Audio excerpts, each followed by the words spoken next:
एत नरसिंह परत नरसिंह यत यत यामि तत नरसिंह बहिर्नरसिंह हृदये नरसिंह नरसिंहमादिशरणं प्रपदे नरसिंहमादिशरणं प्रपदे नभकरकमलबरीनकम् अद्भुतशृङ्गं दलितहिरण्यकशिपुतनुभृङ्गम् केशवधृत नरहरिरूप जय जगदीश हरे जय जगदीश हरे जय जगदीश हरे जय नृसिंहदेव नृसिंहदेव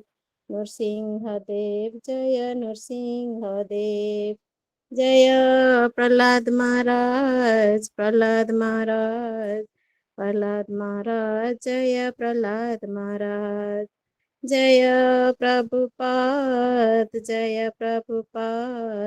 प्रभुपाद जय जय प्रभुपाद जय गुरुदेव गुरुदेव गुरुदेव जय जय गुरुदेव। हरे कृष्ण। सर्वत्र प्रणाम। हरी बोल माता जी। बहुत सुंदर माता जी, बहुत सुंदर गाया। हरे कृष्ण हरे कृष्ण गुरु जी। हरे कृष्ण। गुरु जी दंडवत गुरु जी प्रणाम। दंडवत प्रणाम। हरे हरे कृष्ण। सभी भक्तों को दंडवत प्रणाम। हरे कृष्ण गुरु जी दंडवत प्रणाम। हरे कृष्ण सभी भक्तों को दंडवत प्रणाम। हरे कृष्ण गुरु जी दंडवत प्रणाम। हरे कृष्ण हरे कृष्ण हरे कृष्ण गुरु जी दंडवत हरे प्रणाम। कृष्ण गुरु जी। सभी भक्तों को दंडवत प्रणाम। हरे कृष्ण गुरु जी दंडवत प्रणाम। हरे कृष्ण जी। तो जी अनाउंसमेंट कीजिए। अशोक चावला प्रभु। हरे कृष्णा गुरु जी। जी हरे कृष्ण। सभी भक्तों को हरे कैसे कृष्ण गुरु पता जी है दंडवत प्रणाम। कि जन्माष्टमी जो हमारे सबसे बड़ा त्योहार है, क्योंकि हम भगवान कृष्ण की शरणागत हैं, और जो हमारे लिए तो सबसे बड़ा त्योहार है जन्माष्टमी ही है, जो हमारे जिस दिन हमारे भगवान अवतीर्ण हुए थे इस धरा पर हमारा कल्याण करने के लिए, और जिन्हें के शरणागत हम हैं, हम हर रोज 3 टाइम उनके लिए प्रार्थना करते हैं, अपने लिए प्रार्थना करते हैं कि हम अपने परम धाम में जाना है आपके।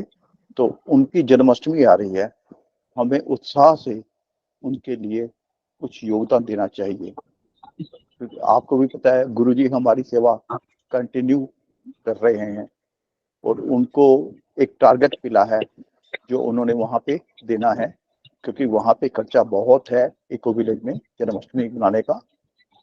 18 लाख तो केवल टेंट के ही हैं, बाकी प्रसादम सेवा है, भक्तों की सेवा है, दूसरी सेवा है। तो कम से कम हम एक गैलरी जितना, एक जैसी गैलरी ने पत्थर फेंके थे उसमें राम सेतु बनाने के लिए, उतनी सेवा तो हम कर ही सकते हैं कम से कम।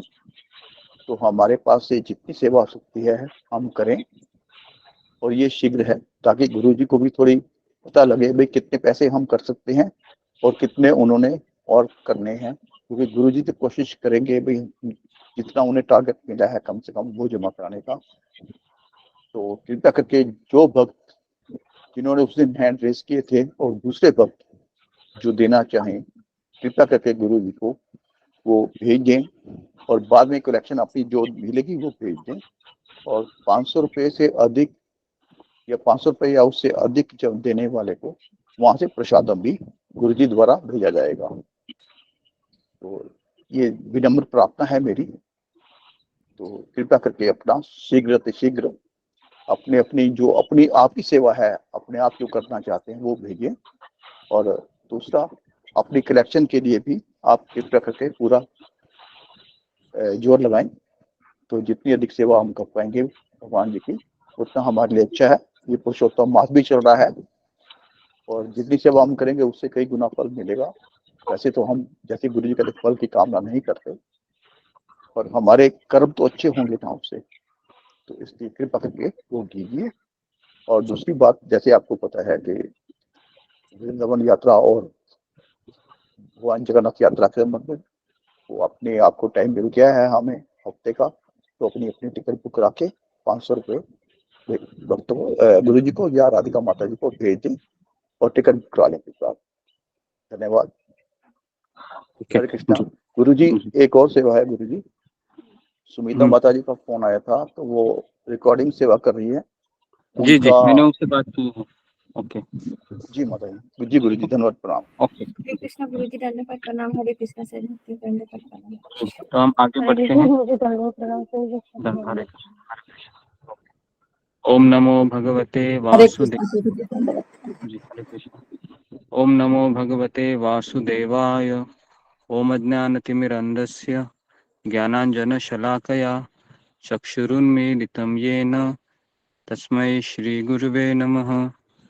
हे कृष्ण करुणा सिंधु दीनबंधु जगतपते गोपेश गोपिकान्त राधा कांता नमोस्तुते। तप्त कांचन गौरांगी राधे वृंदावनेश्वरी वृषभानुसुते देवी प्रणमामि हरिप्रिये। श्री कृष्ण चैतन्य प्रभु नित्यानंद श्री अद्वैत गदाधर शिवासादि गौर भक्त वृंद। हरे कृष्णा कृष्ण कृष्णा हरे हरे, हरे राम राम राम हरे हरे। मुखं करोति वाचालं पंगुं लंघयते गिरिं यत्कृपातमहं वन्दे श्रीगुरु दीनतारिणम्। ओके, हरे कृष्ण। तो सबका स्वागत है गीता के सत्र में। तो गीता का समय थोड़ा सा हमारा चेंज हो रहा है, तो जी, तो इसके लिए तो आज हम कलेक्शन के लिए गए थे, तो आज छुट्टी भी थी 15 अगस्त का, तो अच्छा कलेक्शन हो पाया भगवान की कृपा से। हम 4 से 5 भक्त गए थे, करीबन 15 से 20 हजार रुपए का कलेक्शन हुआ। तो अच्छा लगा सारे भक्तों को भी। तो 5 लोग गए थे और अभी हम 3 बजे आए। 3 बजे के बाद हम खाना खाए और फिर हम थोड़ा सा बैठकर आपके पास सेवा के लिए आए हैं ना। और हमारे काफी भक्त हैं जिन्होंने अच्छा कंट्रीब्यूशन किया है, उन्होंने भी कम से कम अभी तक 25,000 रुपए तक कलेक्शन आया है आपकी ओर से, है ना। तो आपका भी मैं बहुत बहुत धन्यवाद करता हूँ कि जिन भक्तों ने आपका योगदान दिया इसके लिए, ताकि मुझे ऐसा लगता है कि कम से कम 50% कॉन्ट्रीब्यूशन हुआ है और मैं अपनी तरफ से भी 20,000 रुपया दे रहा हूँ। तो मुझे अभी 30,000 का थोड़ा सा मुझे इकट्ठा करने होंगे। तो इसके लिए फिर भी कभी कभी तो जाना पड़ेगा ही। तो आज हम प्लानिंग करके गए थे, 15 अगस्त था, और उसके बाद शाम को भी जाना है 6 बजे के बाद, रात को भी। उसके बाद रात को आने को भी आज समय लेट हो सकता है क्योंकि आज छुट्टी है। काफी भक्त कह रहे थे कि छुट्टी होने के कारण काफी लोग घर पे रहते हैं, तो वो लोग कंट्रीब्यूट कर सकते हैं। ठीक है, तो आप सबका मैं धन्यवाद देता हूँ कि आपने मतलब अच्छा किया है कंट्रीब्यूशन। लेकिन फिर भी अभी भी मुझे करीबन 50-60% 40% अभी भी शॉर्टेज है, लेकिन अभी भी हमारे पास 20 दिन है, तो उनको मुझे 1 तारीख को देना है सारे पैसे। तो उतना समय है, तो मैं वापस धन्यवाद करता हूँ आपका। और जो भी कोई कर रहा है तो इसमें सबको आध्यात्मिक लाभ तो अवश्य मिलेगा, क्योंकि ये कोई मेरा कार्य है नहीं, है ना। ये तो हम भगवान की सेवा में अपना योगदान दे रहे हैं, है ना। तो जिसकी इच्छा है वह दे सकता है। ठीक है, तो हम आगे बढ़ते हैं। और ऐसा किसी को ऐसा अपने आप को प्रेशराइज भी मत कीजिए, है ना। ये भी मैं कह रहा हूँ, आपको अगर बिना प्रेशर का लगता है तो आप करते रहिए, है ना। हमें कोई पैसे की आपसे कोई आवश्यकता है नहीं, है ना। आपका जो पैसा है ये हम इसलिए दे रहे चाहिए कि क्योंकि हमें मंदिर की ओर से कहा गया है कि आपका इतना इतना कलेक्शन होना चाहिए। वो हर साल कहते हैं। तो पिछले साल हमने किया था, लेकिन हम कुछ दूसरी जगह पर करके किए थे। इस समय में उन्होंने मुझे कहा कि आपको सुबह निकल के रात को आना होगा। तो मैंने कहा कि मुझे इतना मत, क्योंकि हमारे क्लासेस होते हैं। तो इसके लिए उन्होंने कहा कि ठीक है, फिर आप कम से कम फिर आपके लोगों से आप कलेक्शन करवा लीजिए। तो इसके लिए मैंने आपके सामने प्रस्ताव रखा, और इसके लिए मैं आपका बहुत धन्यवाद देता हूँ कि आप कंट्रीब्यूट कर रहे हैं। लेकिन फिर भी आप और करते रहिए, क्योंकि अभी तक लक्ष्य पूरा नहीं हुआ है, और हम आपसे कोई प्रेशराइज भी नहीं करते हैं। आपको जितना है आप प्रयास कीजिए, है ना। लेकिन हम अपनी ओर से हमें देना ही है, क्योंकि हम यहाँ पर मंदिर में रहते हैं, मंदिर में प्रसाद लेते हैं और मंदिर की सुविधाओं का लाभ लेते हैं। तो हमारा एक दायित्व बनता है कि हम, है ना, मंदिर का जो भार होता है उसको हम वहन करें, है ना जी। ओके, तो अभी हम आगे बढ़ते हैं। तो ओके, तो आज हमने टॉपिक लिया था कि जैसे कि आज 15 अगस्त है, तो आज़ादी का जश्न है, वो सभी लोग मना रहे हैं। सुबह से लेके मुझे लगता है कि 11 बजे तक, 12 बजे तक वो ऑडियो सुनाई देता है शहरों में, है ना। उसके बाद फिर दोपहर के बाद बंद हो जाता है, वो सब लोग सो जाते हैं फिर, है ना। लेकिन फिर भी हमें उसके बारे में थोड़ा सा चर्चा करना जरूरी है। तो आज मैं एक कथा से शुरुआत करता हूँ आपको, ठीक है जी। तो उससे हमको काफी चीजें समझ में आएगी कि क्या हम सही में स्वतंत्र है या नहीं है, ठीक है जी। तो भगवान श्री कृष्ण भगवद गीता में कहते हैं कि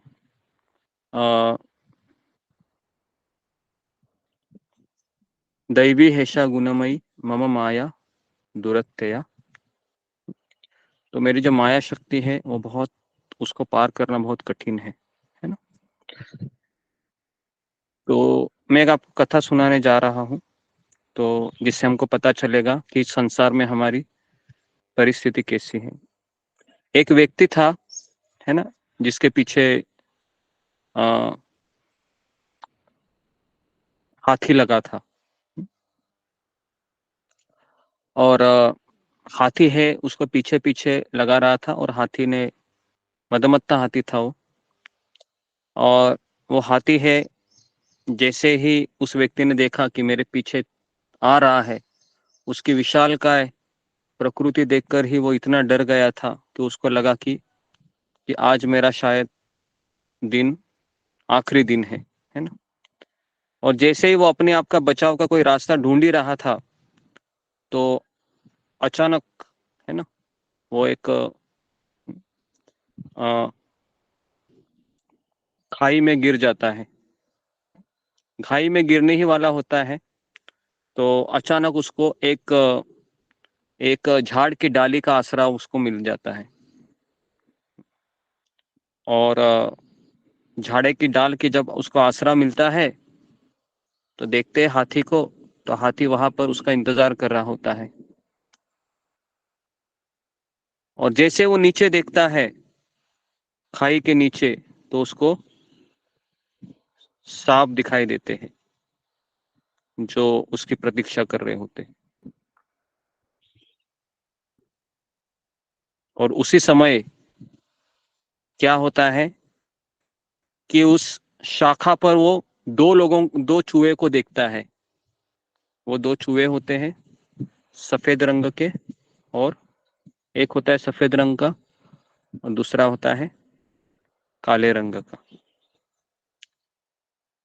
और उसी झाड़ में एक छट्टा होता है ना, मधुमक्खियों का। तो जब वह उस डाली का आसरा लेता है, तो उसके आसरा लेने से वो मधुमक्खी का छट्टा होता है, वो जोर से हिल जाता है। उसके कारण मधुमक्खियां उसको काटने लगती है।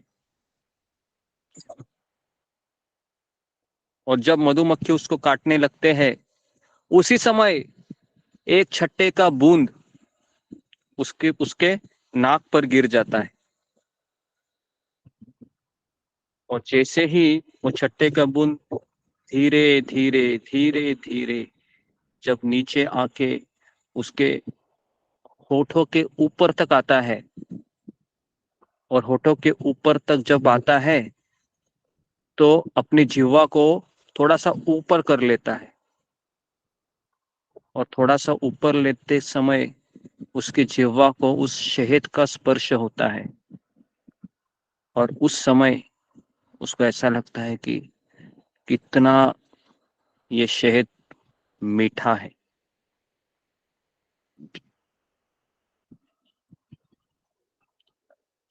तो इस तरीके से छट्टे के कई बूंद उस पे गिर रहे थे, खट खट खट खट खट खट करके, और मधुमक्खियां उसको काट रही थी। और उस डाली को और कौन काट रहे थे? चूहे। और काला चूहा। जी। उस डाली को एक सफेद चूहा और एक काला चूहा कुटेर रहा था। नीचे देखा उसने तो जहरीले सांप उसका इंतजार कर रहे थे, जो उसके गिरने की प्रतीक्षा कर रहे थे। और हाथी था, वो उसकी राह देख रहा था, कैसे मैं इसको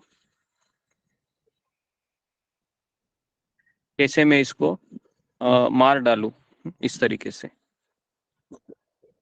ठीक है, तो अभी आप सबको मुझे ये बताना है, सबको ये स्टोरी समझ में आई या मैं वापस एक बार बताऊं? समझ में आई होगी ऐसे आशा करता हूँ। किसको किसको समझ में नहीं आई है, फिंगर को रेज कीजिए। जी। तो आज आपको ये होमवर्क रहेगा, आपको ये ड्राइंग निकालनी है। समझ में आ रहा है? ड्राइंग निकालनी है आपको, और आपको एक कुआं दिखाना है, कुएं के पास एक पेड़ को दिखाना है, पेड़ के ऐसे डाली है उसको दिखाना है, डाली से ऐसा समझो कि पकड़ा हुआ कोई व्यक्ति है, और डाली में पकड़ा हुआ व्यक्ति कौन है? वो तो हम स्वयं है ना? तो हमें ऐसा नहीं बोलना चाहिए कि अरे वो व्यक्ति के साथ हो रहा है ना, मैं तो स्टोरी के बाहर हूँ, ये स्टोरी मेरे साथ नहीं हो रही है। ठीक है, तो अभी आपको मुझे बताना है, उसके बाद आपको हाथी दिखाना है बाहर, नीचे आपको सांप दिखाने हैं, और मधुमक्खी का छट्टा दिखाना है जिससे शहद टपक रही है ना, उसके ऐसे नाक पे ऐसे टपकती है ना, और मधुमक्खी उसको काट रही है, और आपको उस पे दो चूहे दिखाने हैं, काले और सफेद। कि कितने लोग इसको ड्राइंग करा सकते हैं? सब लोग करा सकते हैं ना? अच्छा होमवर्क है जी, सभी लोग कृपया करके कीजिए, है ना, इसको ड्राइंग कीजिए और इसको भेजिए। ओके जी। ओके, तो अभी ये मेरे सवाल है आप लोगों का। तो यहाँ पर आपको ये बताना है वो हाथी कौन है, ये पहला सवाल। दूसरा सवाल आपको मेरा ये है कि कुएं में सांप है, वो कौन है? तीसरा सवाल है वो पेड़ की शाखा किसको इंगित करती है?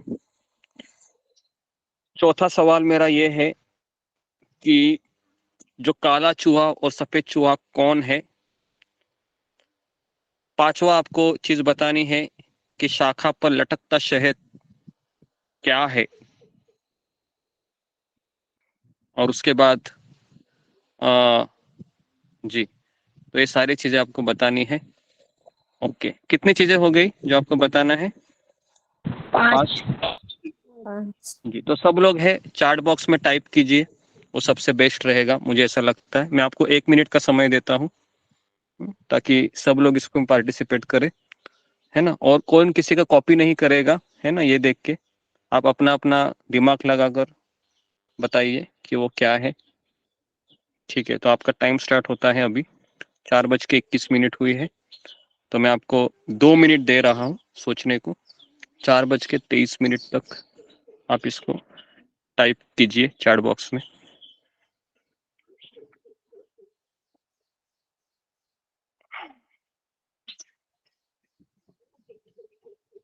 आपको ये बताना है कि हाथी कौन है, कुएं के सांप क्या है, पेड़ की शाखा क्या है, दो चूहे कौन है, और शाखा पर लटकता शहद क्या है।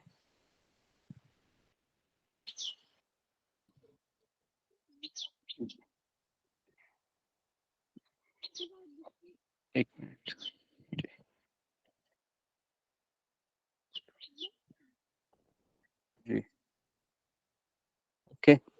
तो आप सभी लोग इसको इस तरह से लिखिए ताकि मुझे समझ में आए। आपको ये पांचों चीजें लिखनी है ना, ऐसे छोटे बच्चे की तरह मत लिखिए उसको, थोड़ा सा 4 से 5 लाइन में लिखिए कि क्या। मैंने आपको 2 मिनट दिए हैं।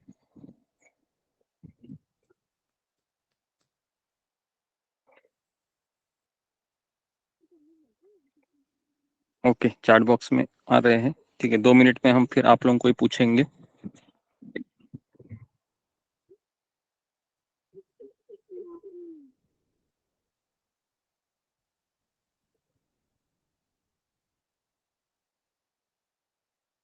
या आप ऐसा भी कर सकते हैं कि आपके नोटबुक में आप लिख सकते हो और आप वो स्क्रीनशॉट निकाल के हमारे ग्रुप में डाल सकते हो, ताकि उससे भी मैं देख सकता हूँ। अगर आपको टाइप करने में कोई प्रॉब्लम है तो आपके नोटबुक में लिखिए और आप स्क्रीन फोटो निकाल के ग्रुप में भेज दीजिए, है ना। तो उससे भी पता चलेगा कि क्योंकि किसी को टाइप करने में इतना संकोच होता है कि शब्द नहीं मिलते।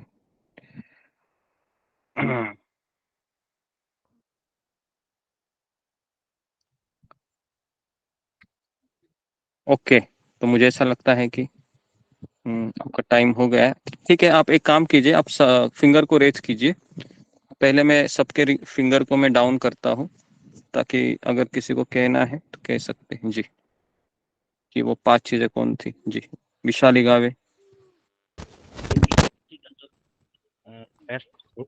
मुझे लगता है जो आती है वो समय है, और जो पेड़ की जो साप है वो मृत्यु है, और जो पेड़ की शाखाएं जो डाली है वो हमारे रिश्ते नाते जो जिनको हम पकड़ के रखे हैं जीवन में। और जो चूहे हैं वो चूहे हमारा आसक्ति है इनकी, इन लोगों से। और जो शहद है हमारा इंद्रिय तृप्ति है। मुझे ऐसा लग रहा है गुरु जी, क्षमा कीजिए कुछ गलती हुई। ओके जी जी जी जी, ओके ओके, अच्छा ट्राई किया। नेक्स्ट, प्रियंका सहगल।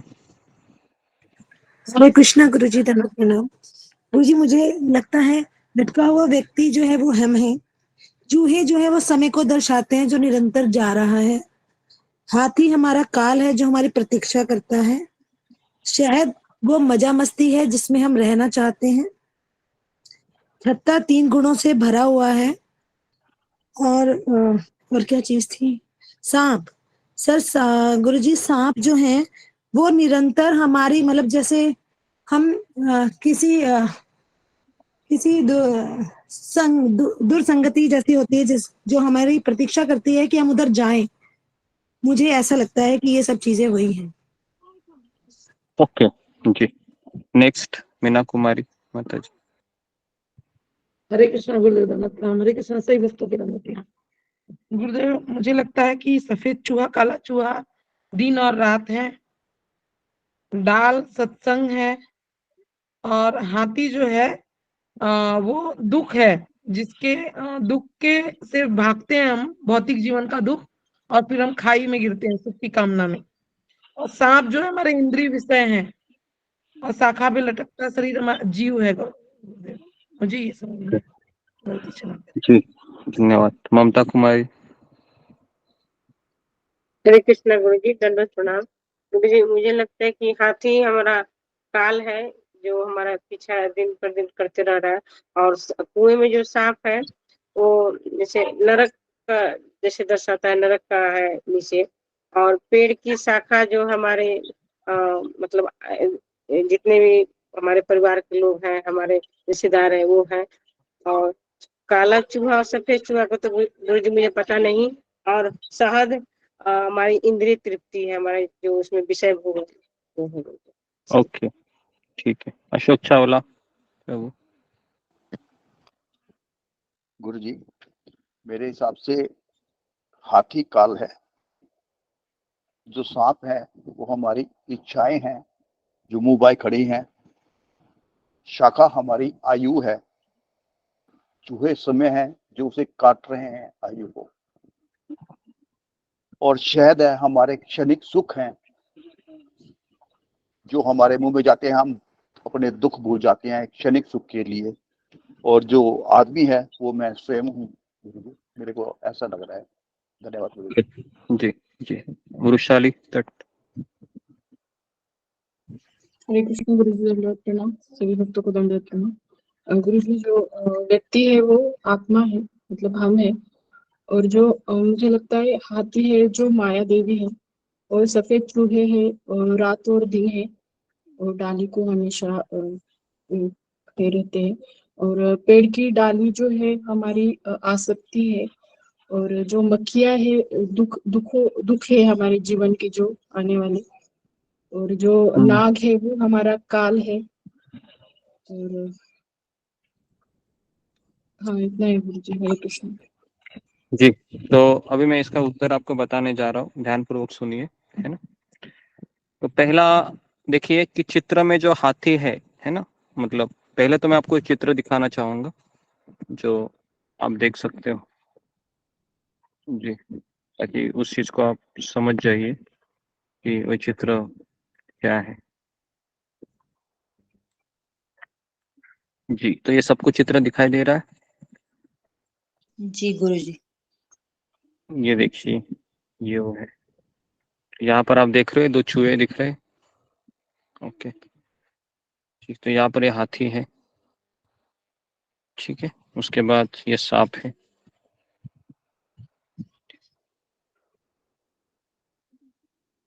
ठीक है। ओके जी, ओके। तो लिखिए, हाथी है वह हमारे पूर्व जन्म के कर्म है जो हमारे पीछे पड़े हुए हैं, जो हमारा पीछा कर रहे हैं। हाथी हमारे पूर्व जन्म के कर्म है जो हम हमारे पीछे पड़े हैं, ठीक है।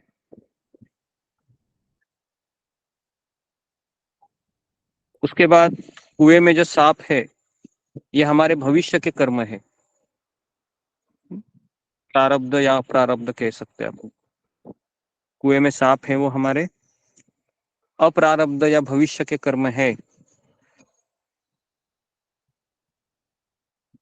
पेड़ की शाखा ये हमारा वर्तमान जीवन है। पेड़ की शाखा ये हमारा वर्तमान जीवन है। सफेद चूहा दिन का प्रतीक है, काला चूहा रात का प्रतीक है। शाखा जब हिल जाती है तो शाखा हिलने से मधुमक्खी का झट्टा है ना, उसमें से मधु है वो टपकती है। ये मधु क्या है? ये मधु है सांसारिक मोह।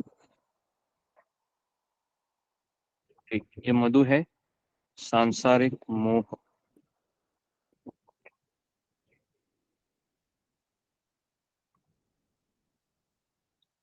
और क्या बचा है?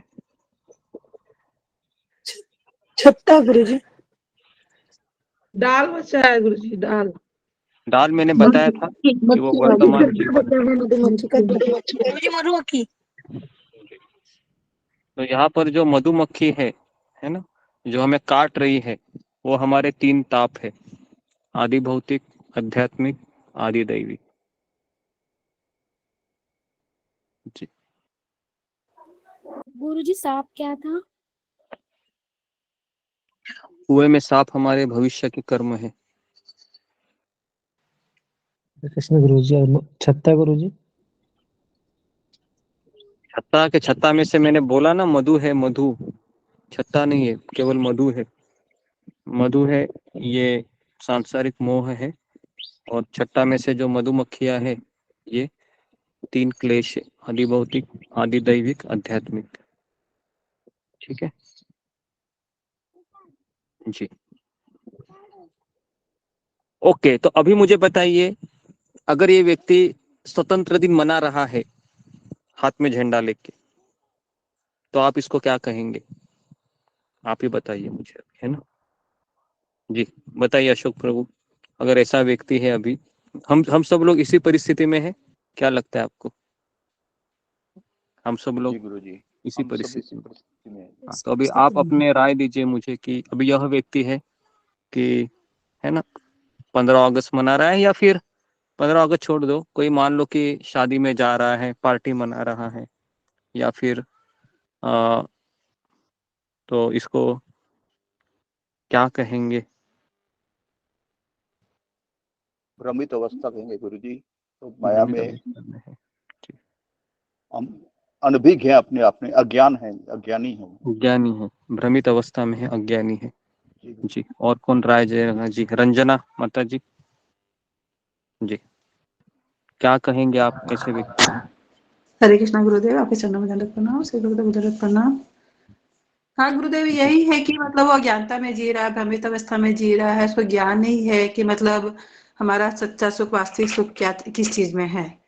वो मतलब मोह माया में ही और सांसारिक सुख में ही वो डूबा हुआ है, उसकी लालसा में उसको प्राप्त करने में।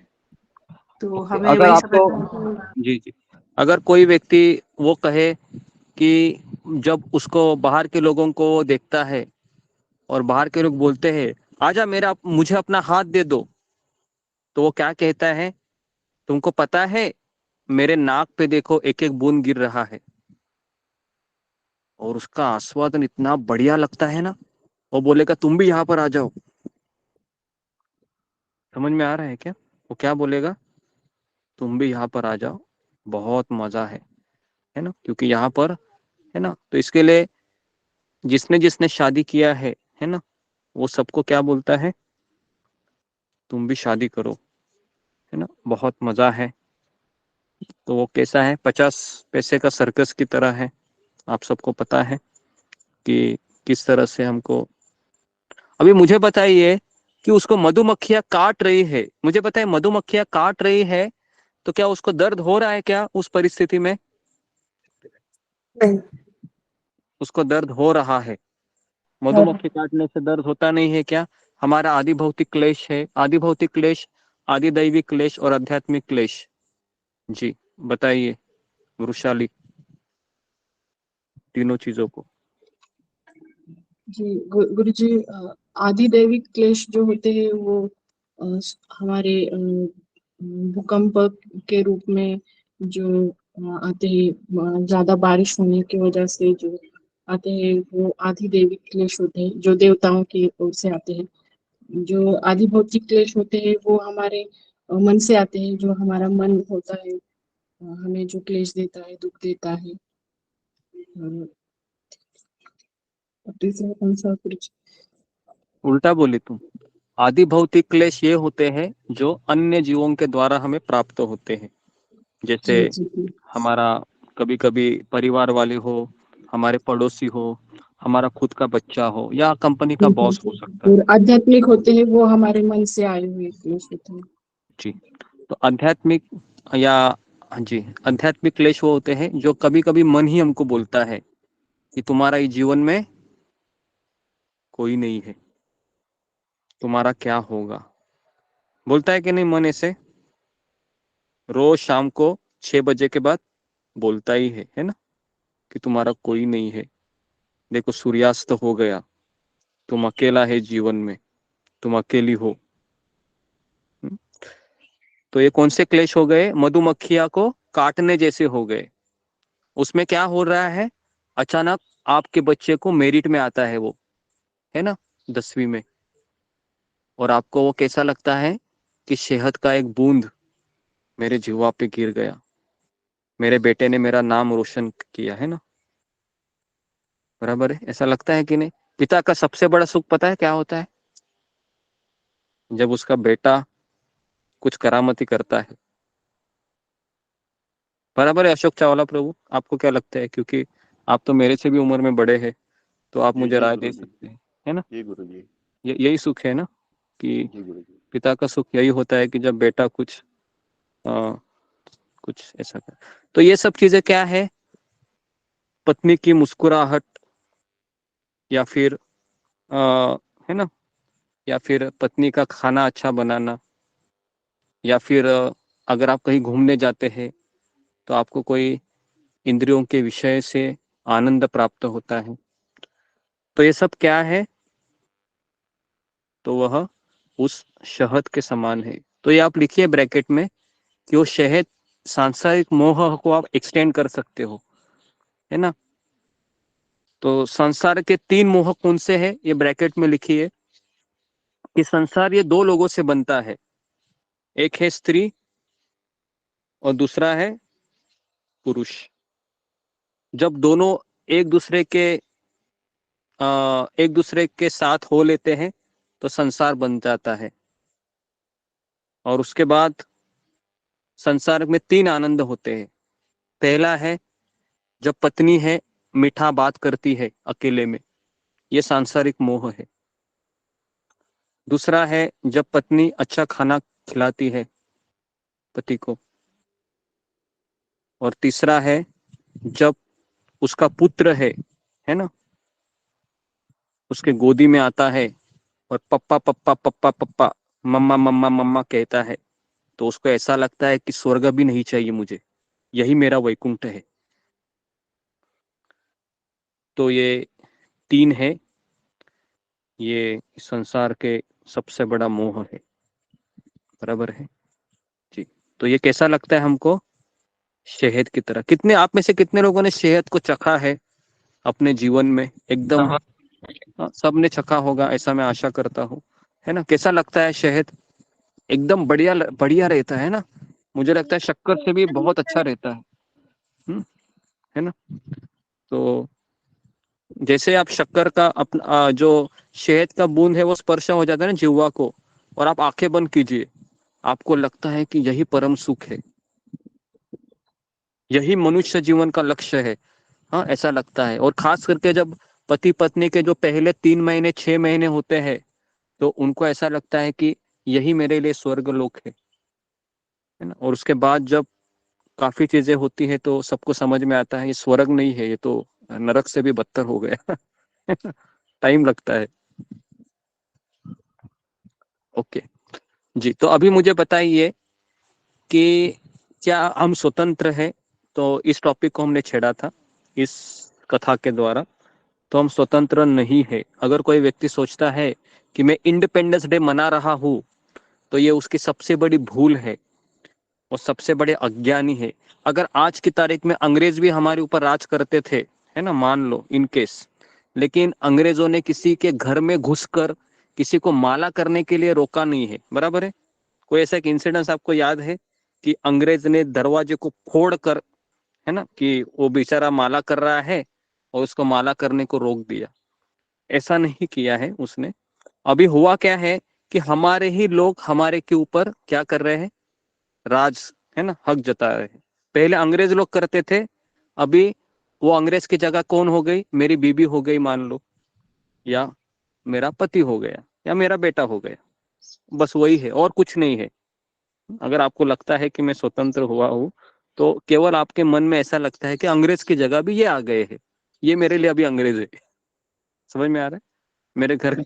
क्योंकि यही तो हमको अभी गुलामी में अटके हुए हैं ना, है ना। तो इसके लिए ऐसा कुछ नहीं है स्वतंत्रता वगैरह। लेकिन एक होता है कि हमें ऐसा लगता है कि हम इंडियन है, लेकिन अभी हुआ है कि भारतीय लोग ही भारतीयों के ऊपर शासन कर रहे हैं और हम सोच रहे कि हम स्वतंत्र हो गए। अगर स्वतंत्र होते थे तो आज देखिए मणिपुर में क्या हाल है, बहुत बुरा हाल है ना। तो इसलिए तो इसके लिए आध्यात्मिक व्यक्ति है वह, अभी मैं आपको एक इंसिडेंस बता रहा हूँ शिला प्रभुपाद जी का। शिला प्रभुपाद जी है कोलकाता में रह रहे थे, ये 1940 की बात है, गृहस्थ थे वो। उस समय हमारे देश पे मतलब पूरे World War II चल रहा था, दूसरा जागतिक महायुद्ध। और उस समय जापानीज लोग ये कोलकाता के ऊपर बम बरसाते थे ऊपर से एरोप्लेन से, है ना। तो सारे कोलकाता में सायरन का आवाज जोर जोर से ऐसे कान के पर्दे को हिलाने वाले रहता था, है ना। पता है आपको सायरन का आवाज एकदम हड़कंप मचा देता है। कभी कभी एम्बुलेंस का आवाज भी पता है ना कैसे दिखता है? सुना है आपने? एम्बुलेंस अचानक आती है तो दिल में ऐसे धड़ धड़ धड़ धड़ होने लगती है, बराबर कि नहीं? तो ऐसा सायरन का आवाज रहता है। तो पूरा कोलकाता के लोग इधर उधर भाग रहे थे, जापानीज लोग है वो ऊपर से बम बरसात रहे थे। मान लो अचानक बम मेरे घर पे ऊपर गिर गया तो फिर मैं शरीर मुझे छूटना ही पड़ेगा, मर गया समझो। ऐसी अवस्था में प्रभुपाद जी क्या कर रहे थे? प्रभुपाद जी उस अवस्था में क्या कर रहे थे? पूरियां बना रहे थे पूरी चल रहे थे। जी, तो पूरियां बना रहे थे और अचानक उनका मित्र आया, अरे अभय बाबू चलो चलो, तुम क्या कर रहे हो यहाँ पर?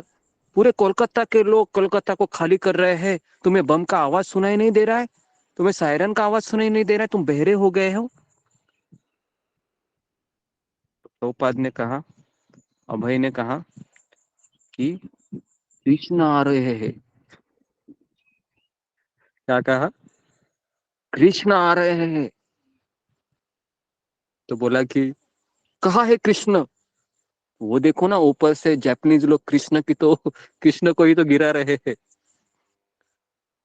समझ में आ रहा है? अभी ये है आचार्य। आचार्य कैसा कैसा कैसा देखते हैं? आपको समझ में आ रहा है क्या? तो आचार्य ऐसे देखते हैं,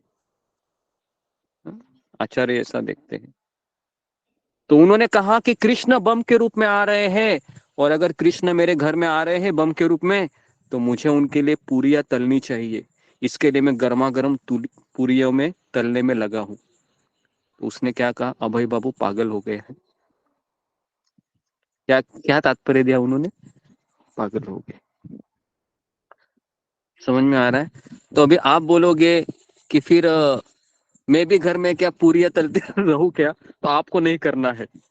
समझ में आ रहा है? मैं वापस बता रहा हूँ, ये मैं इसलिए उदाहरण दिया हूँ कि शुद्ध भक्त है किस तरह से परिस्थिति को देखता है ना।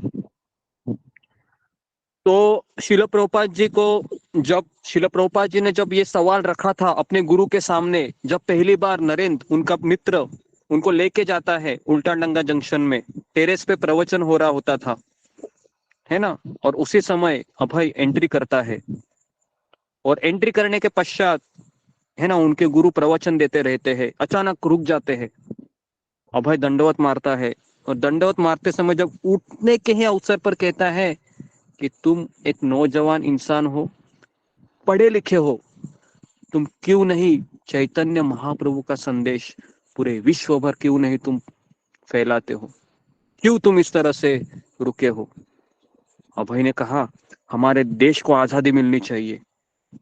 हमारा देश अभी परतंत्र की गुलामी में है, अंग्रेजों के शासन में दबा हुआ है।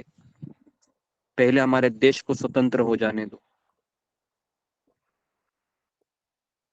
तो ये सवाल उस समय पूरे भारत का था, है ना।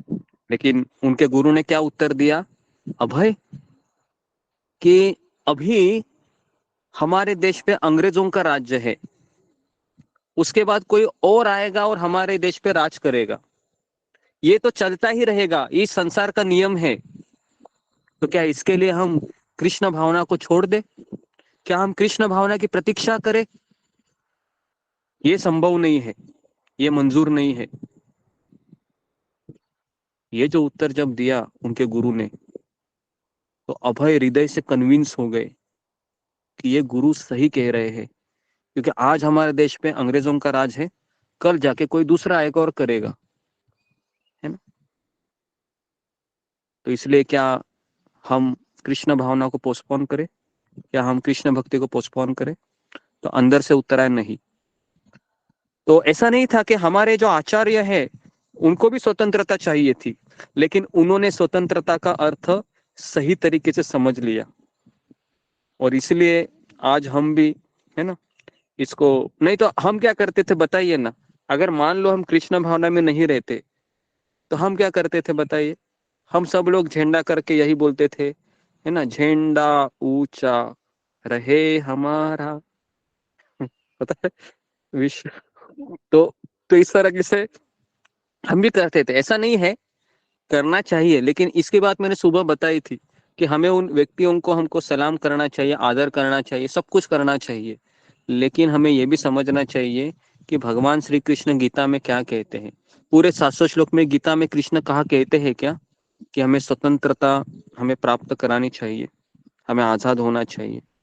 पूरे गीता में भगवान क्या कहते हैं? हम किसके बंधन में हैं? हम 3 गुणों के बंधन में हैं। पता है ना कौन सा अध्याय हो? 13वां अध्याय है, 13वां नहीं 14वां अध्याय है, प्रकृति के 3 गुण, है ना। और भगवान गीता में क्या कहते हैं क्या हमें देश की आजादी के लिए लड़ना चाहिए या समर्पण करना चाहिए? बताइए। भगवान आप समर्पण करना चाहिए, किसे करना चाहिए? जी समर्पण ईश्वर हाँ, के प्रति। भगवान कहते हैं कि सर्वधर्मान परित्यज्यम मामेकम शरणम ब्रज अहं त्वाम सर्व पापेभ्यो मोक्षयिष्यामि मा शुच। तो भगवान गीता में कहते हैं कि यही स्वतंत्रता है, जब तुम तुम्हारे सारे मनोधर्म को छोड़कर मेरी शरण में आओगे तभी तुम स्वतंत्र हो सकते हो। ये गीता की स्वतंत्रता है। तो इसलिए हम कोटि कोटि धन्यवाद करते हैं श्रील प्रभुपाद जी के और इस महान गौड़ीय परंपरा को, है ना, जिसके छत्र छाया में हम पल रहे हैं, बड़े हो रहे हैं। तो इसलिए हम बहुत धन्यवाद करते हैं कि श्रील प्रभुपाद जी, आप अगर हमारे जीवन में नहीं होते थे, अगर आप प्रचार नहीं करते थे, तो हम आज भी वही गाने को, है ना, गुनगुनाते थे। तो और एक्चुअली अगर आपको मैं बताऊं, भारत है ये केवल हमारा भारत नहीं है। भारत का अर्थ है कि उसमें यूरोप भी आता है, अमेरिका भी आता है, पूरा भारत वर्ष है ये। अगर हम 5000 साल पहले भारत को देखोगे तो भारत बहुत बड़ा था।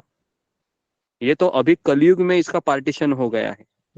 आपको पता है चाणक्य पंडित के समय अफगानिस्तान, है ना, या महाभारत के समय जो काबुल है, वो सब हमारे एक छत्र छाया में था, लेकिन अभी सब बंटवारा हो गया है। तो इसके लिए ये सब चीजें हैं, ये अगर हम ज्यादा गहराई में जाके सोचे तो ये सारी चीजें भौतिक दिखाई पड़ती है ना।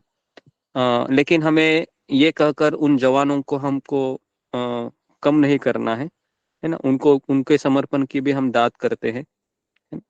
लेकिन वापस मैं बता रहा हूँ कि जो हमारे सीमा पे जितने लोग मरे, क्या वो अपने आप को कृष्ण के अंश समझकर बलिदान दिए क्या? ये एक सवाल आता है। फिर दूसरा सवाल ये आता है कि सही में वो माला करते थे क्या, जब वो सीमा पर अपना कर्तव्य, है ना, कर्तव्य को जब वो कर रहे थे? तो ये भी एक सवाल आता है। जैसे अर्जुन भी एक क्षत्रिय थे, बराबर है, अर्जुन ने भी युद्ध किया, लेकिन अर्जुन क्या क्या कर रहा था? भगवान के प्रति समर्पित थे। तो कई सवाल रहते हैं, लेकिन इन सवालों को हम केवल पूछकर आपको ये बताना चाह रहे हैं कि असली फ्रीडम फाइटर वो होता है जो अपने इंद्रियों को और मन को वश करने के लिए पूरी जिंदगी भर संघर्ष करता है। वो है फ्रीडम फाइटर। अगर हम फ्रीडम फाइटर की व्याख्या अगर हम देखेंगे तो असली योद्धा कौन है? जो अपने अंदर के शत्रुओं से रोज संघर्ष करता है, रोज फाइटिंग करता है। आपको भी पता है, आप सब लोग रोज फाइटिंग करते हैं कि नहीं? बताइए, मन कितना तकलीफ देता है ना। मुझे पता है, मन रोज तकलीफ देता है, रोज बोलता है अरे ये खा लो, वो खा लो, इसको सुनो, उसको सुनो, अच्छी मूवी आई है जरा देखो, अच्छा मार्केट में, है ना, ये चीज आई है, देखो सुनो। हम क्या बोलते हैं अपने आप को? नहीं गलत है, नहीं गलत है ना? तो फिर आप कौन है?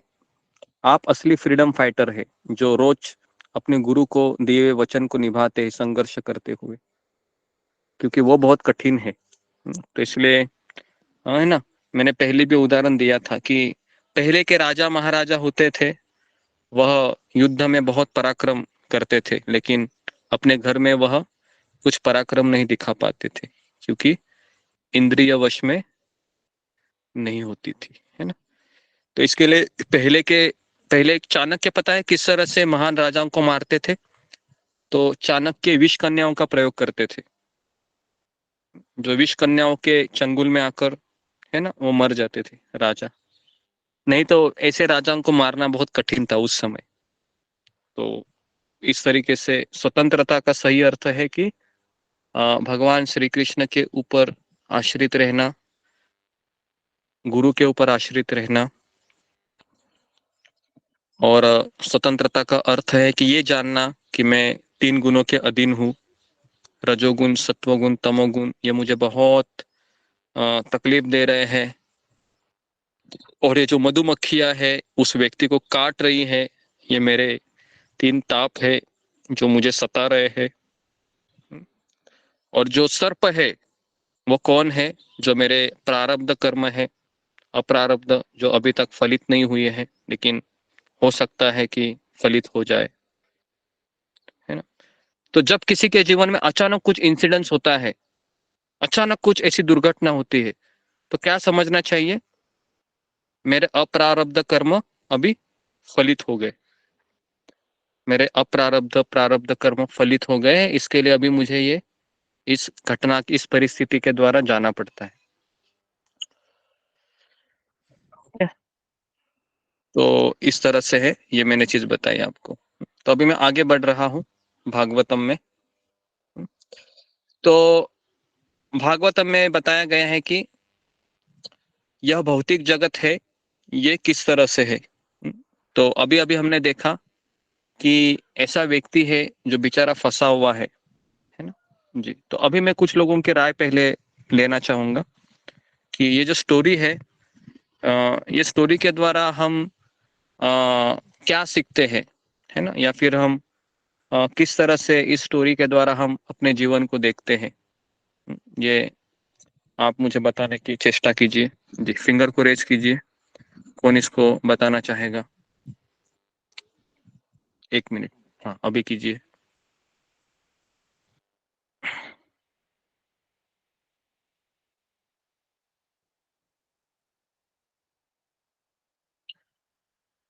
जी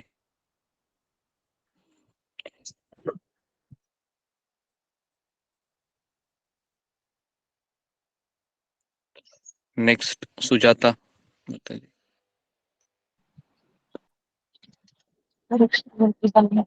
हम भी जो है कि वो व्यक्ति की तरह हमारे जो पहले प्रारंभ है उससे भाग के, हाँ भी जैसे घर में जो भी आते हैं सुख और दुख, उससे भाग के हाँ हम भी ऐसे आते हैं कि कहीं हमें सुख मिल जाए।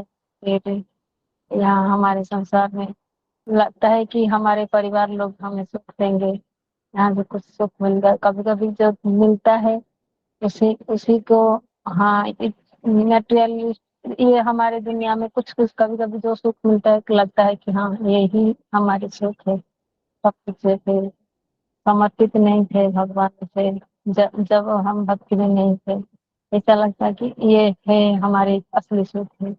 फिर वहां पर भी ठोकर मिलता है कि जब मिल जाता है वो जैसे तीन ताप के वजह से जैसे बोलते हैं ना, पर भौतिक आदि भौतिक ओके दुख। जी जी जी जी, आया, मुझे समझ में आया आप क्या कहना चाह रहे हो। अभी मैं थोड़ा सा इस सवाल को थोड़ा सा घुमा रहा हूँ कि अभी मुझे बताइए कि अगर उस व्यक्ति को इस परिस्थिति से निकलना है ना, हालांकि चूहे उसको काट रहे हैं, उस डाली को जो उसका वर्तमान जीवन है ना, हमारा आयु घट रहा है, और इस परिस्थिति में कभी भी वो नीचे गिर सकता है ना। और अगर मान लो वो बच भी गया, है ना, तो भी मधुमक्खियों का दर्द है उसको परेशान करेगा बहुत, और वो बचने की संभावना बहुत कम है क्योंकि वो जो चूहे हैं उस डाली को क्या कर रहे हैं, कुतर रहे हैं। तो इसकी कोई गारंटी है क्या उस डाली की कि वो उसको हमेशा बनाए रखेगी? उसकी भी कोई गारंटी नहीं है।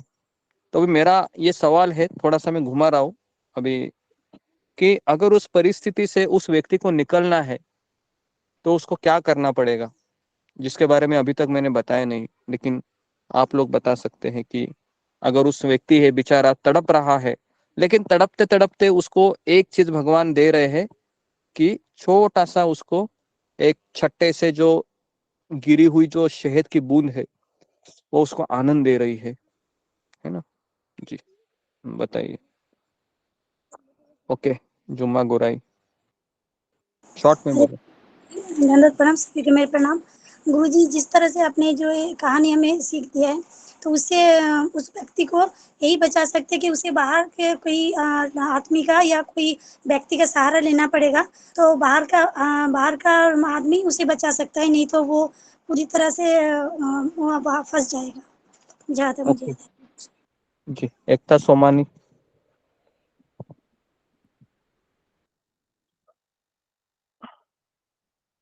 हरे कृष्ण गुरु जी, दंडवत प्रणाम।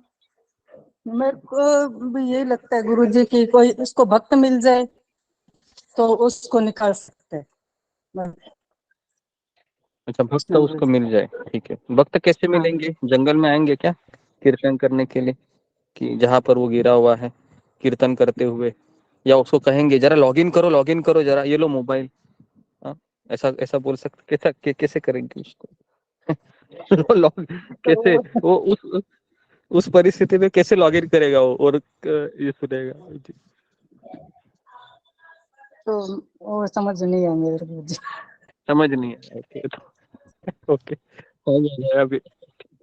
ओके, देखिए पहली बात तो आपने सही बताया कि बाहर से अगर कोई उसको व्यक्ति ये कहे कि मेरी और तुम्हारी परिस्थिति ऐसी ही है, हम दोनों ऐसे ही हैं, मैं भी लटका हुआ हूँ, तुम भी लटके हो, लेकिन अगर हम पूरी तरह से समर्पण करेंगे और अगर हम भगवान को उस परिस्थिति में पुकारेंगे, तो कृष्ण क्या करेंगे?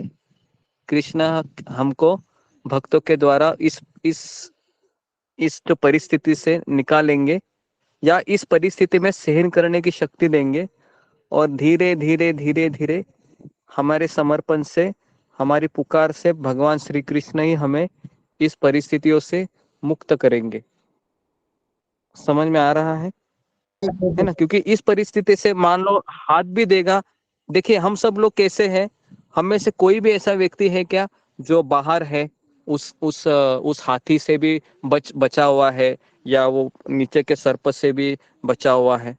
हम में से हर एक व्यक्ति को चूहे काट रहे हैं ना, बराबर है? सफेद और काला कुतर कुतर कुतर कुतर कर रहा है। तो इसलिए हम में से कोई उसको ये नहीं कह सकते हैं कि देखो मेरे डाली में तो काला और सफेद चूहा नहीं काट रहा है ना, तो इसके लिए मैं इस चीजों से मुक्त हूँ। ऐसा कोई नहीं है। तो इसके लिए उस परिस्थिति में हम केवल भगवान कृष्ण को शरणागति लेते हैं, और भगवान श्री कृष्ण की जितनी शरणागति होती है ना, तो उसके आधार पर कृष्ण हमारी रक्षा करते हैं, हमें भक्तों का संग देते हैं। अगर उस परिस्थिति में अगर उसको दो चार लोग मिल जाए उसके तरह है ना, और वो उसको क्या करना होगा? पहले उसको शहद को चखना है क्या? उसको शहद को चखना बंद करना होगा पहले। हाँ, पहला स्टेप लिखो कि निकलना है तो क्या करना होगा? शहद जो गिर रही है ना उसके नाक के ऊपर, ऐसे पता है, ऐसे बूंद पता है कैसे आती है? नाक के ऊपर ऐसे धीरे धीरे धीरे धीरे धीरे करके यहाँ पर ऐसे होठों तक आ जाती है, और उसके बाद वो जीवा से उसको ऐसे करता है, और ऐसे करने से उसको इतना आनंद होता है, वो उसको बंद करना है, पहला बात है ना। दूसरा उसको क्या करना है? दूसरा उसको अपनी परिस्थिति को समझना है कि मेरे नीचे क्या है, मेरे उधर क्या है ना। और तीसरा है कि उसको भक्त के उसको सत्संग का आश्रय लेना है इस चीज में, है ना। और चौथा है उसके भक्ति मार्ग का अनुशासन करना है, इससे वह निकल सकता है उस परिस्थिति से। ठीक है, तो अभी हमारा परिस्थिति क्या है कि हमने शहद को चखना बंद किया है क्या?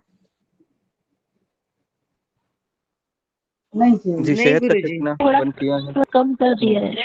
हाँ भक्ति कर रहे हैं तो कम हो गया हमारा तो। कम कर दिया। शहद को चखना है वो कम हो गया है, मतलब एक बूंद में से थोड़ा सा 25% लेते हैं, ऐसा 20% लेते हैं, 10%, जी 5%। ठीक है, ओके।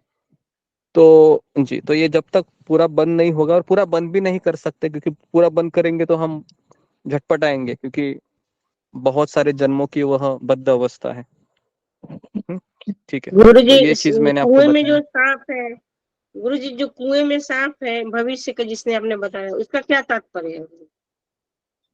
उसका यही तात्पर्य है कि आपके जो कर्म है पिछले जन्म के, वो आपका पीछा कर रहे हैं, और पीछा करते हुए कर्म है वह फलित होते हैं। 4 प्रकार की अवस्था रहती है हम जो काम करते हैं।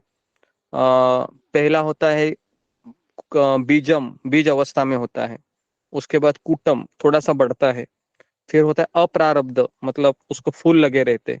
और फिर होता है प्रारब्ध, प्रारब्ध मतलब फिर वो फल लग गए।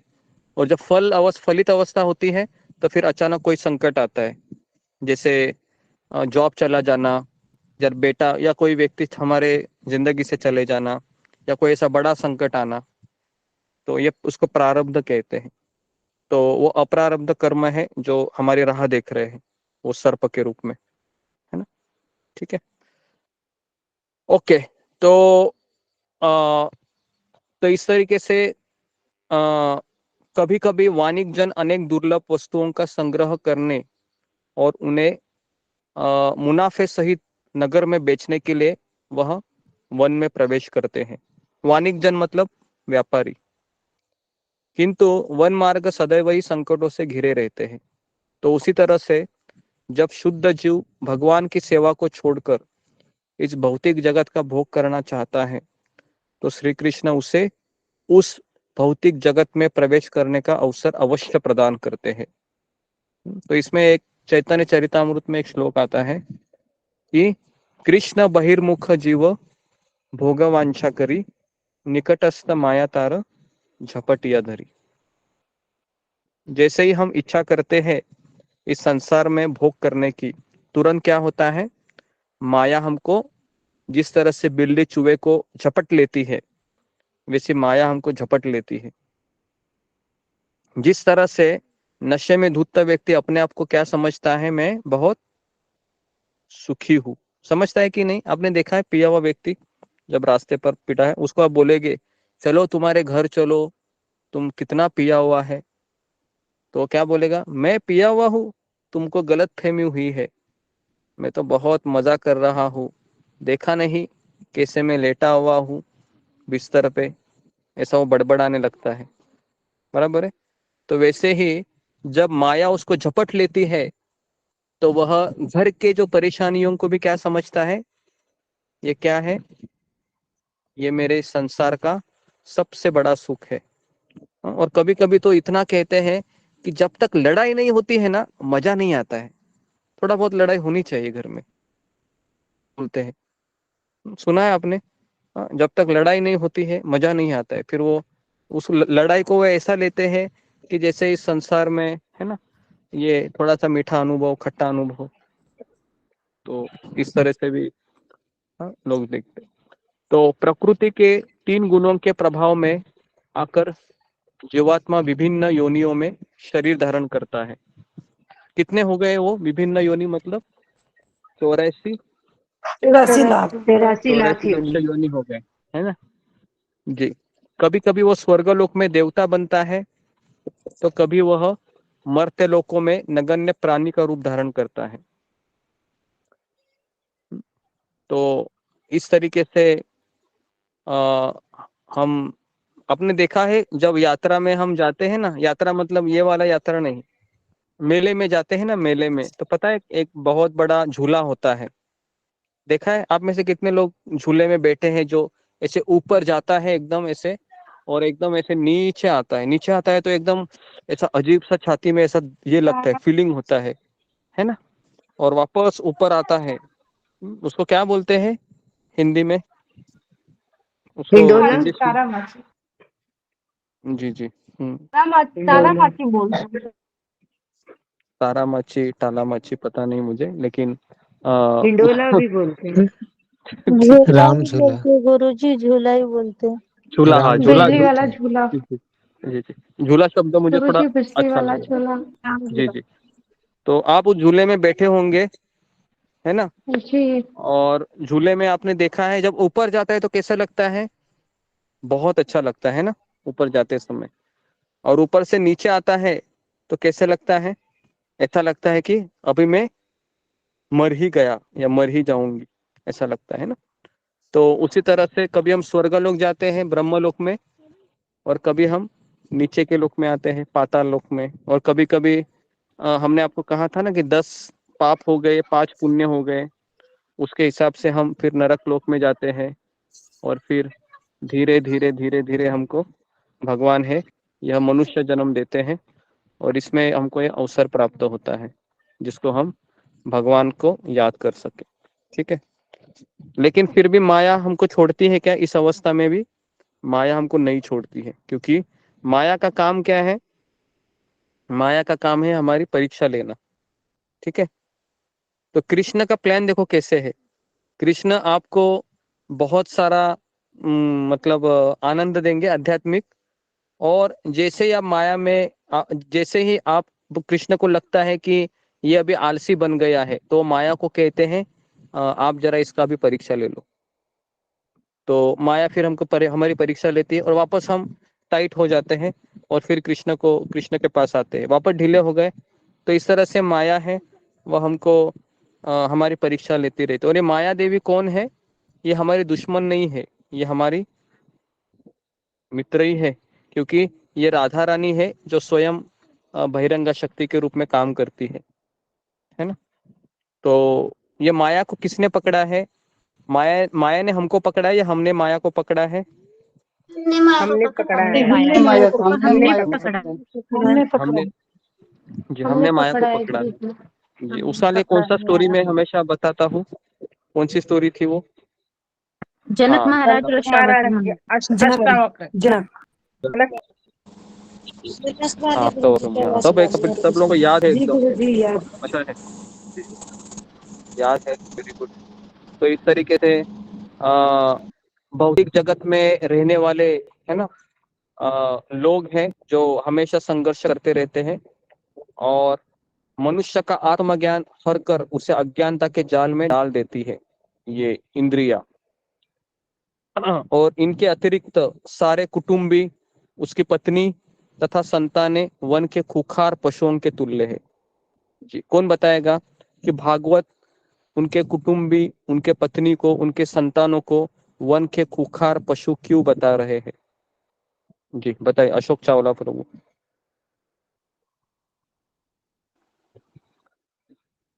जी गुरु जी, प्रश्न दोहराइए जरा, क्योंकि मैं लिख रहा था। जी जी जी देखिए, प्रश्न ये है कि भागवत कहता है कि हमारे सारे कुटुंबी, पत्नी तथा संतानें वन के खूंखार जानवरों के तुल्य है, कि वैसा बताया गया है? क्योंकि गुरु जी हाँ, ये सब हमें एक तरह से नोच ही रहे हैं। जी कैसे नोच रहे हैं, जरा हम भी जानना चाहते हैं। जैसे कोई इनकी डिमांड्स इतनी होती हैं, कभी ये नहीं है, कभी वो नहीं है, जैसे मर्जी जाओ, कहीं से कमा के लाओ, जहाँ से मर्जी जाओ, तो हमें तो घर में चाहिए चाहिए ये। तो आदमी एक गधे की तरह पिसता रहता है इनकी इच्छाएं पूरी करने के लिए। तो जी चारों जी तरफ से घिरा हुआ है आदमी, इधर माया के उधर से।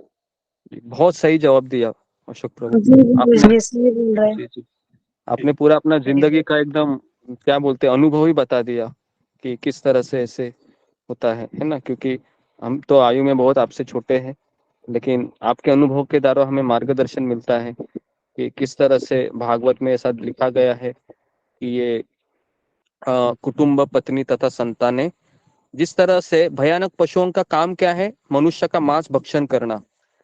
तो ये जीवात्मा इन श्रृंखलों तथा लोमड़िया कहा गया है पत्नी को और संतानों को, जो अपने ऊपर आक्रमण करने देता है और इस प्रकार उसका वास्तविक आध्यात्मिक जीवन समाप्त हो जाता है। तो एक किस्सा मैं आपको बता रहा हूँ। एक पति है, ये भक्त बने इस्कॉन के, और उसकी पत्नी को बिल्कुल अच्छा नहीं लगता है ये मेरा पति हमेशा मंदिर जाता है, माला करता है। तो अचानक पति है वह दफ्तर से घर आता है और उसका सत्संग कार्यक्रम होता है मंदिर में शाम को 7 बजे का। तो उस समय पत्नी है बहुत सज धज कर तैयार होती रहती है और पत्नी कहती है पति को कि आज हम हमारा है ना, आज हम कहीं बाहर पिक्चर देखने के लिए जाएंगे 6 से 9। तो पति कहता है कि लेकिन मेरा 7 बजे काउंसलिंग मीटिंग है ना, मुझे भक्तों से कुछ इम्पोर्टेंट चर्चा करनी होती है। तो पत्नी कहती है कि पतिदेव आप मेरे लिए इतना भी नहीं कर सकते हो। तो इस तरीके से मुस्कुरा कर कहती है। तो फिर पति क्या सोचता है कि जाना ही सही रहेगा और फिर पति उसके साथ चला जाता है।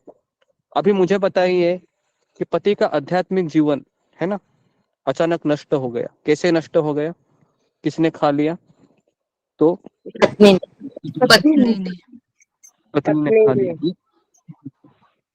तो ये उल्टा भी हो सकता है क्या? क्योंकि हमारे सत्संग में ये मुझे लगता है ज्यादा लागू नहीं होगा, है ना। थोड़ा उल्टा एग्जाम्पल देना चाहिए था है ना।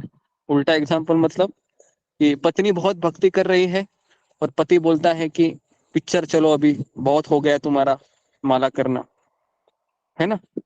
तो इस तरीके से फिर पत्नी कहते हैं कि नहीं, मुझे तो सत्संग करना है ना, 4 से 5 नया टाइमिंग अभी अब अपडेट हुआ है ना। और वो बोलते हैं कि नहीं, अभी तुमको मेरे साथ आना है, थोड़ा सा घूमने चलते हैं। और उस समय पत्नी अगर कहती है कि नहीं चल ठीक है, हमको जाना चाहिए, तो इस तरीके से खास करके परिवार के सदस्य को देखा गया है कि वह भागवतम में उनको जानवर की उपमा दी गई है, क्योंकि जानवर मांस भक्षण करते हैं। तो इस तरह से है ना, संतान है, पत्नी है, ऐसा बताया गया है। तो भौतिक जीवन रूपी वन में प्रत्येक प्राणी मच्छरों की भांति विद्वेषी है और मूषक तो निरंतर उत्पात ही मचाते रहते हैं। इस भौतिक जगत में प्रत्येक प्राणी अनेक अप्रिय परिस्थितियों में जा पहुंचता है और ईर्ष्यालु व्यक्तियों तथा उत्पाती पशुओं से घिरा रहता है। फलस्वरूप जीवात्मा इनसे सतत लूटा जाता है और इतने व्यवधानों के बाद भी वह गृहस्थ आश्रम को नहीं छोड़ना चाहता। क्यों? कौन मुझे बताएगा?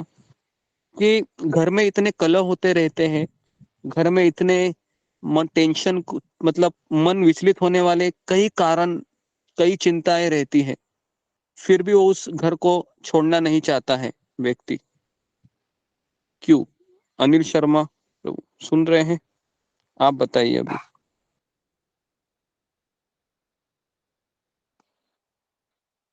क्यों नहीं छोड़ना चाहता है वो? नहीं है, ओके।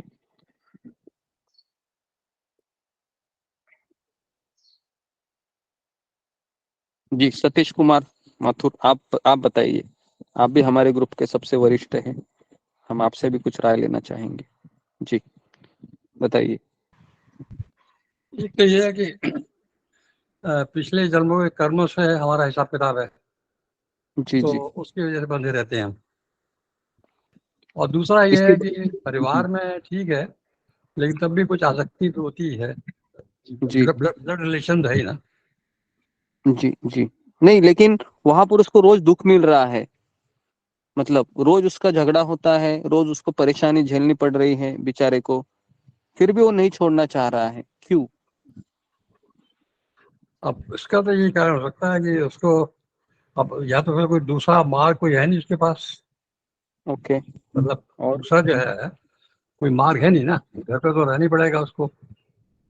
जी जी जी, ओके। पर या तो ये है कि उसको कोई इतनी सुकृतियां इकट्ठी हो कि वो धर्म की तरफ मंदिर वगैरह में अपना ध्यान करे। लेकिन जब उसके पास ऐसा नहीं है तो उसके पास कोई रास्ता नहीं है, उसको घर पे तो रहना ही पड़ेगा, चाहे अपने वाइफ से उसको बने या ना बने, या बच्चे ही परेशान करें, जी जी तो जी जी, घर पे तो रहना ही पड़ेगा उसको। ओके। तो ऐसा कहा जाता है कि आ,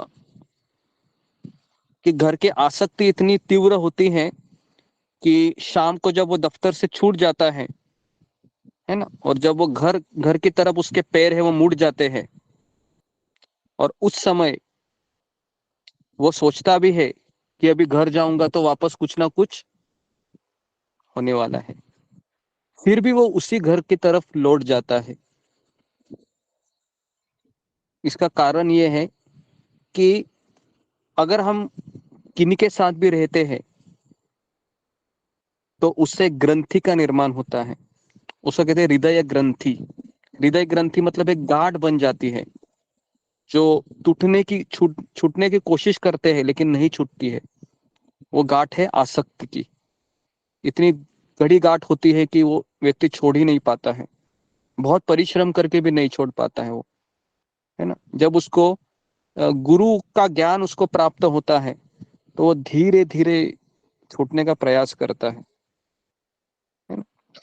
तो इसके लिए वह छोड़ नहीं पाता है, वो बहुत दुख उसको मिलते हैं, और बाद में वो डिसाइड करता है कि मैं जाऊंगा तो कहाँ जाऊंगा, है ना।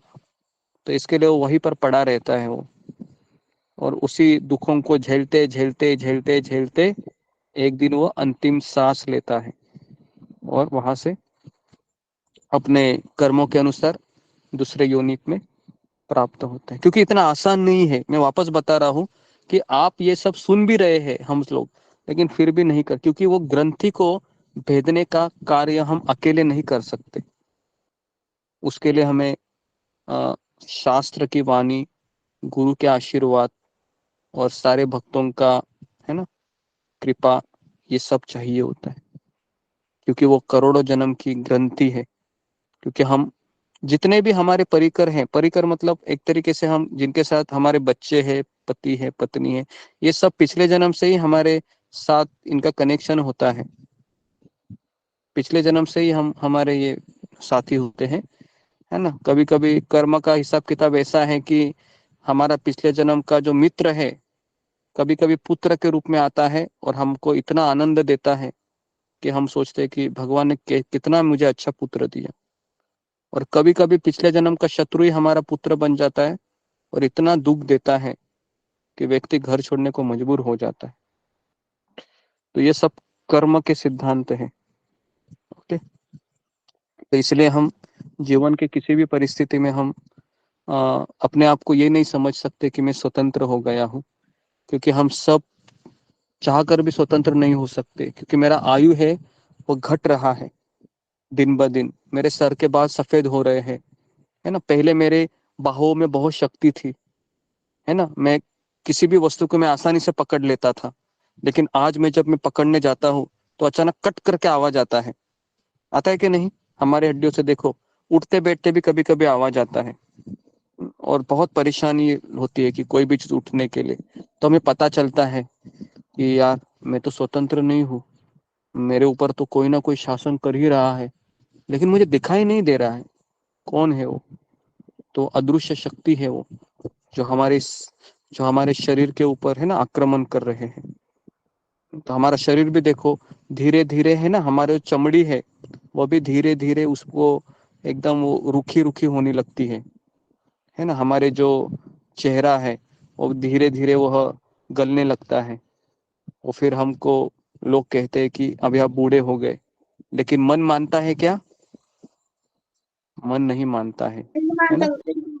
मन नहीं मानता है। मन बोलता है कि अरे मैं बूढ़ा नहीं हुआ हूँ, तुम्हारी आंखें बूढ़ी हो गई है, मैं तो अभी भी जवान ही हूँ। क्योंकि आत्मा जवान ही है, आत्मा कभी बूढ़ा नहीं हो सकता है। चाहे व्यक्ति कितना भी बूढ़ा हो, वो अपने आप को जवान ही समझेगा, क्योंकि आत्मा है वो, ये हमेशा सच्चिदानंदमय है। तो इसके लिए वो कभी ये स्वीकार ही नहीं करेगा कि मैं बूढ़ा हो गया हूँ। तो इसलिए हमें शास्त्रों की वाणी को स्वीकार करना चाहिए। और इस तरीके से, है ना, यहाँ पर मैं विराम देता हूँ।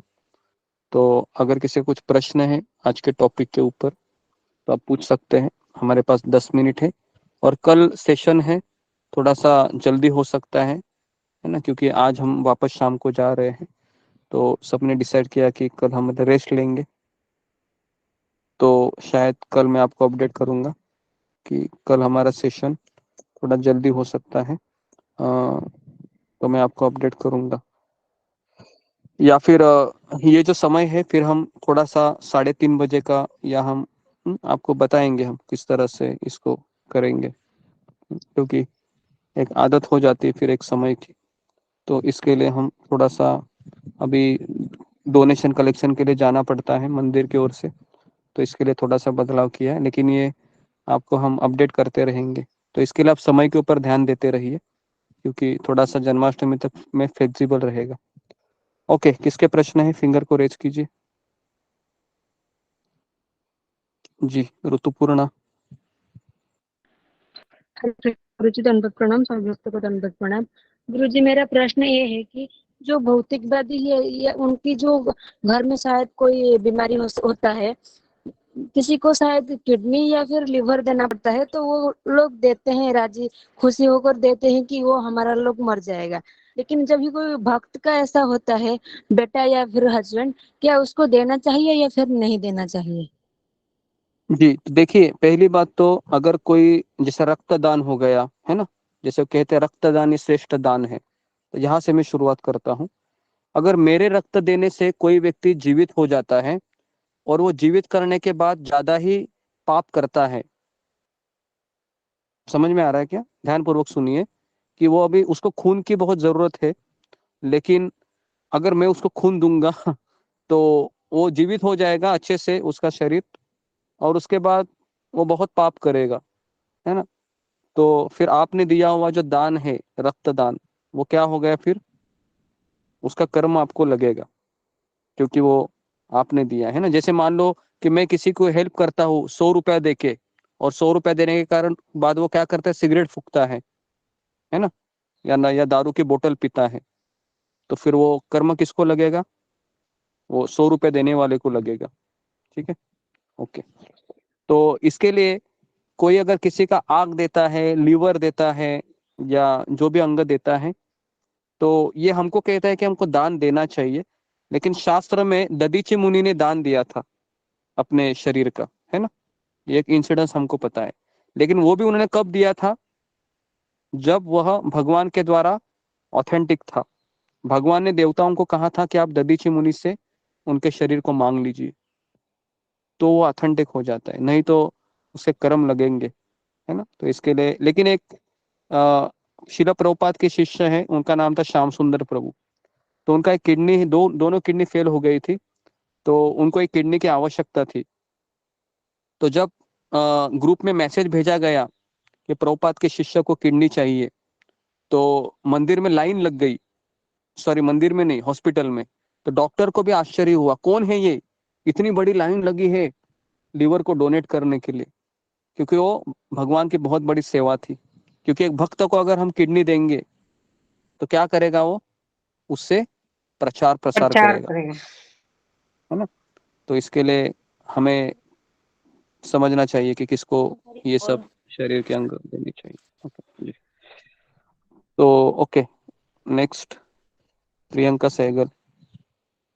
हरे कृष्ण गुरुजी। गुरुजी मेरा प्रश्न ये भागवत से रिलेटेड ही है, लेकिन आज वाले टॉपिक से नहीं है।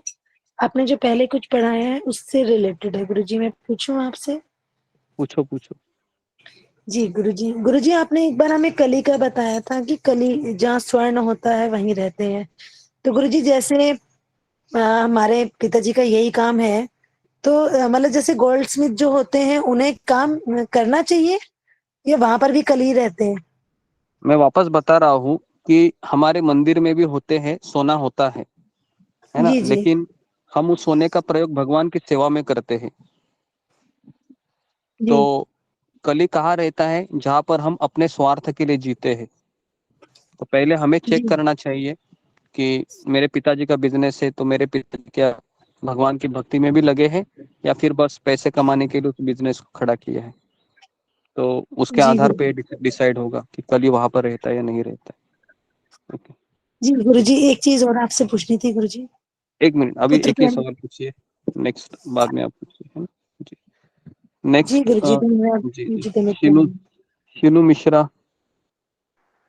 जी हरे कृष्णा प्रभु जी। जी आपने अभी जिक्र किया था इसमें कि हमारा जो मतलब प्रारब्ध कर्म होते हैं, पहले वो बीज के रूप में प्रफलित होते हैं, फिर कुटुंब के रूप में, फिर फूल के रूप में, जी, फिर फल के रूप में। लेकिन ये पूरा समझ में नहीं आया, फिर वो एक्सप्लेन कर दीजिए। ये समझ में कैसे, मैं आपको उदाहरण देके समझाता हूँ। जैसे मैंने आम की गुठली ली, ठीक है, मैंने आम की गुठली बीच में डाल दी, बीज के रूप में जमीन के अंदर, तो तुरंत फल आपको मिलते हैं क्या? आम तुरंत नहीं मिलते हैं, नहीं है ना। नहीं। पहले दूसरी अवस्था क्या होते है, उसमें से थोड़ा सा एक पेड़ उगता है, छोटा सा। तीसरी अवस्था रहती है, उसको फूल आते हैं, है ना। पहले आम को फूल आते हैं बारिश में, और उसके बाद फिर उसको गर्मियों के पहले वो कैरी हो जाती है। तो वैसे ही हमारे कर्म होते हैं। जैसे मान लो अभी मैंने किसी का मर्डर किया, है ना, तो बीज रूप में है वो, है ना। अगर पकड़ा गया तो अच्छा है, उसको सजा मिलेगी।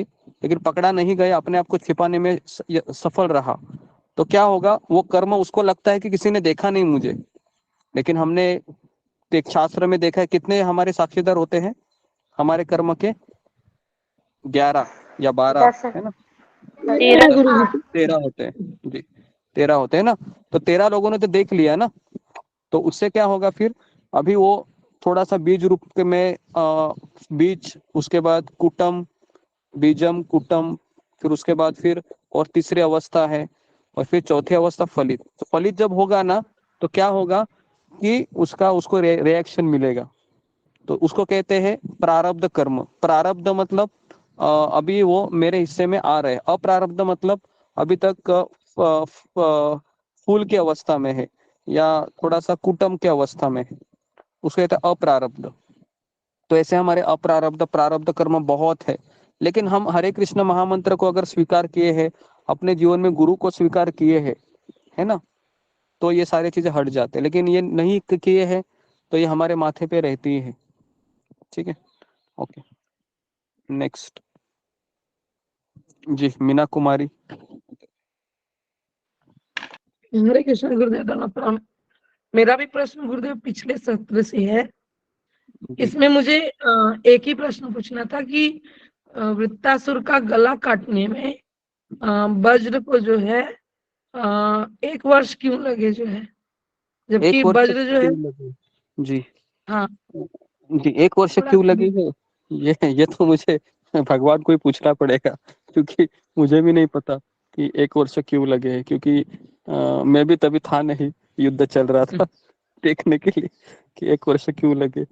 तो उसका कुछ कारण मुझे ऐसा लगता है कि वृत्रासुर ये काफी बड़ा राक्षस था, है ना, और उसमें भी तप की शक्ति भी थी। लेकिन ये मैं स्पेकुलेशन दे रहा हूँ, तो इसके लिए मैं इसके ऊपर नहीं ज्यादा बोलूंगा कि मुझे इसमें पता नहीं है। कि मैं तो इतना ही कहूंगा कि इन जो वज्र हुआ था तो उसको 1 साल लगा, क्योंकि वो युद्ध ही काफी दिन चला था, काफी साल चला था। तो मुझे इसका वास्तविक उत्तर पता नहीं है। ठीक है, क्यों 1 साल लगा। ओके जी, ओके नेक्स्ट मोहित कुमार। हरे कृष्ण गुरु जी, दंडवत प्रणाम। सभी भक्त को दंडवत प्रणाम।